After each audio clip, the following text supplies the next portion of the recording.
Jiwasraya ini sejak 2012-2013 sudah digarongin nih sama orang, baik orang tertentu di luarnya maupun di dalamnya, digarong. Jadi ini Jiwasraya sejak 2012-2013 digarong. Terus sampai sekarang. sampai kemarin lah.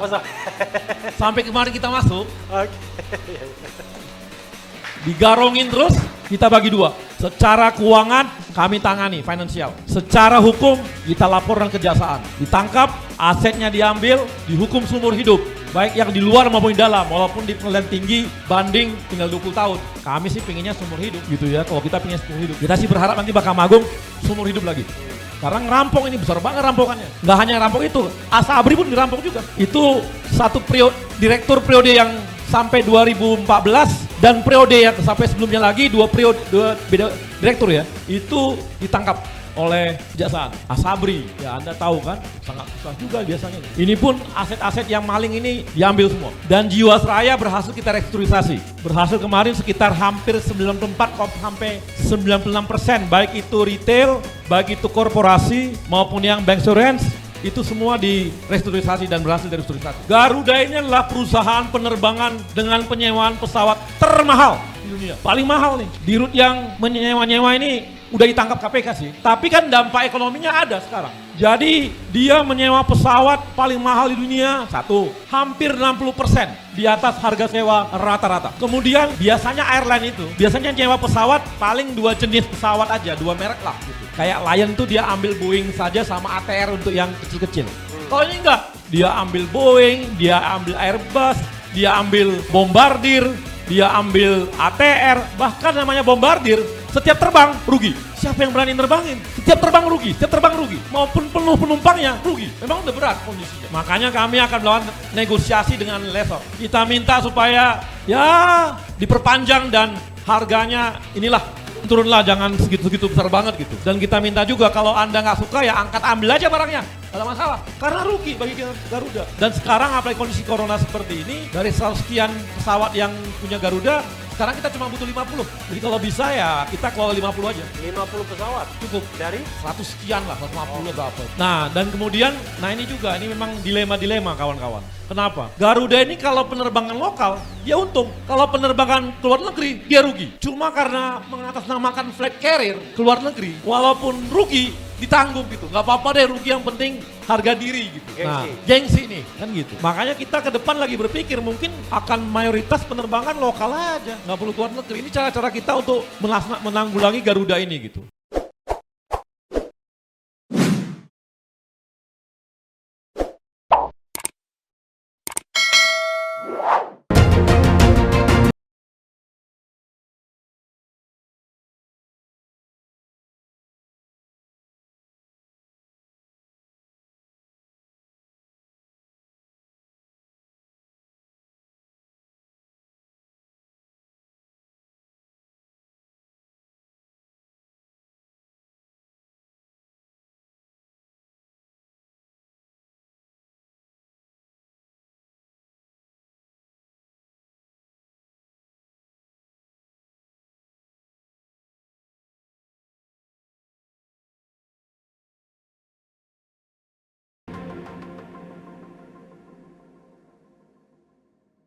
Nah, sekarang kita ngomongin mengenai ini posisi hutang dan sebagainya tadi ya. Nah, bagaimana BUMN ini? Wah, ini ada bermasalah, ini bermasalah, ini bermasalah. Ya, makanya kita tangani. Seperti Krakatau Steel, sudah 8 tahun bermasalah, rugi terus. Kemarin kita berhasil restrukturisasi, hampir 44, ya sekitar segitu ya.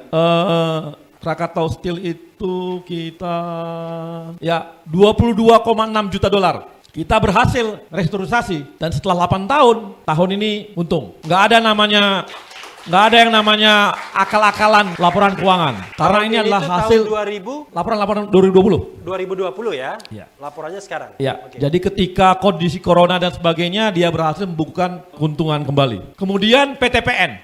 Kita tahu bahwa PTPN ini merugi lama banget ruginya. Itu kerugiannya mencapai dan dia mempunyai hutang 45 triliun. Dan kemarin kita berhasil juga melakukan restrukturisasi. Setelah itu apa lagi? Jiwasraya. Jiwasraya ini sejak 2012-2013 sudah digarongin nih sama orang. Baik orang tertentu di luarnya maupun di dalamnya. Digarong. Jadi ini Jiwasraya sejak 2012, 2013 digarungi. Terus. Sampai sekarang? Sampai kemarin lah. Oh, Sampai kemarin kita masuk. Oke.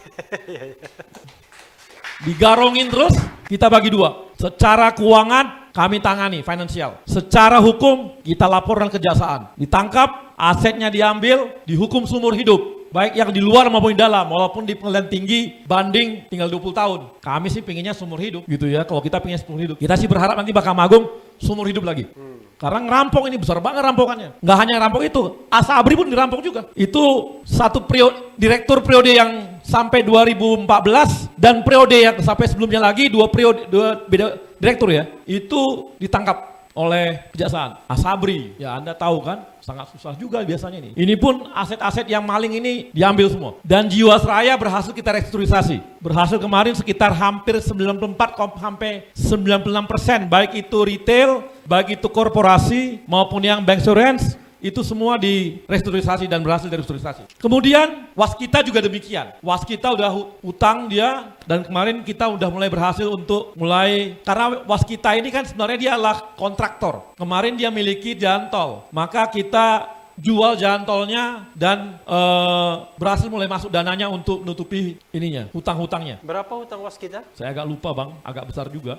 Tapi mulai kita masukkan dengan, dan makanya kita bentuk juga yang namanya lembaga ini ya, LPI itu, lembaga pendanaan kita itu. Nah kemudian siapa lagi yang terbaru? Garuda. Garuda ini adalah perusahaan penerbangan dengan penyewaan pesawat termahal di dunia. Paling mahal nih. Di route yang menyewa-nyewa ini udah ditangkap KPK sih. Tapi kan dampak ekonominya ada sekarang. Jadi dia menyewa pesawat paling mahal di dunia, satu, hampir 60% di atas harga sewa rata-rata. Kemudian biasanya airline itu, biasanya nyewa pesawat paling dua jenis pesawat aja, dua merek lah gitu. Kayak Lion tuh dia ambil Boeing saja sama ATR untuk yang kecil-kecil. Kalau ini enggak, dia ambil Boeing, dia ambil Airbus, dia ambil Bombardier, dia ambil ATR, bahkan namanya Bombardier. Setiap terbang rugi. Siapa yang berani nerbangin? Setiap terbang rugi, setiap terbang rugi. Maupun penuh penumpangnya rugi. Mungkin dia anggap pesawat perang, mungkin Bombardier itu.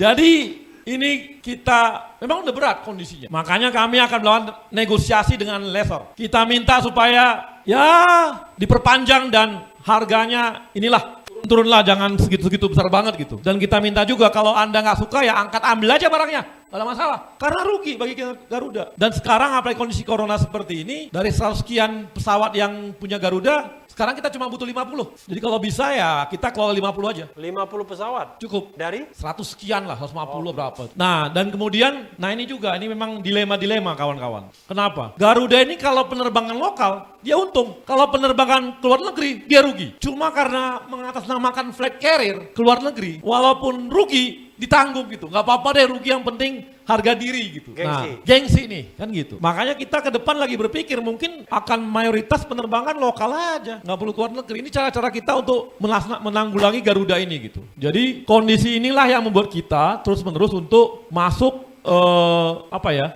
membereskan satu persatu BUMN-BUMN yang memang harus dibereskan. Dan bagi kami apa? Corona ini di samping memang membahayakan semua bisnis, saya rasa hampir semua bisnis pasti terdampak, nggak mungkin nggak terdampak bisnis untuk masalah corona. Tapi satu hal, ini juga baik menguji kekuatan finansial masing-masing BUMN, juga manajemen BUMN. Apakah dia memang layak dan bagus gak gitu sebenarnya. Kalau layak dan bagus, pasti dia bertahan dan akan kuat dan kokoh. Jadi inilah gambaran-gambaran kita mengenai BUMN kita. Jadi soal kekhawatiran dan sebagainya tadi soal tadilah kata Bang Irsyad bahwa Ihsanuddin Nurdin bahwa ini bahaya kalau asing gitu ya. Kalau non pendanaan nggak ada yang asing, semuanya rupiah. Karena tidak boleh non pendanaan tuh nggak boleh ini. Kalau sementara untuk pendanaan itu betul bahwa itu setengahnya asing, hampir setengah lah asing, 1.000 triliun asing. Tapi ingat, asetnya Pertamina itu bentuknya dolar juga. Asetnya dan penjualannya pun misalnya kayak Inalum, dia memang hutang dolar, tapi dia jualan barang semua ekspor juga gitu. Ya dia jual nikel, dia jual emas, dia jual aluminium, itu semua juga adalah dolar gitu. Jadi dia nggak jual di dalam negerinya, kecil lah dia jual, dia lebih banyak keluar negeri jualnya itu. Jadi ini adalah hal-hal yang